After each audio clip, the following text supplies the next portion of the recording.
Assalomu alaykum hammaga. Bizda yangi oshxona mebel. 3,5 metrli joy, to'liq oshxona mebel bo'ladi. Sekin ko'rsatib bo'limiz tayyor bo'ldi. Mokriy asfalt akril.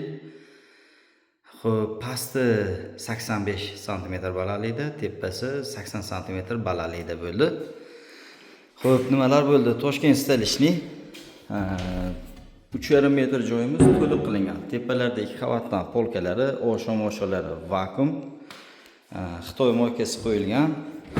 Bonusiga o'sha qo'shig'ini qo'shib qo'yilgan. Xo'p. Rosa ko'pchilikda savollar bo'ladi. Gazni o'rni bo'lmasa, chekkada mana uloq joy turgan joyda xolodilnik bo'lsa, narxi arzonlashadimi deb. Narxi arzonlashmaydi, unda ham holat bir xil chiqaveradi.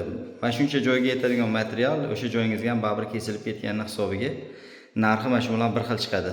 Shu turishi 6,5 million so'mga tayyor bo'ldi. Qanaqa chiqibdi? Fikr mulohazalari kommentariyada kutib qolamiz.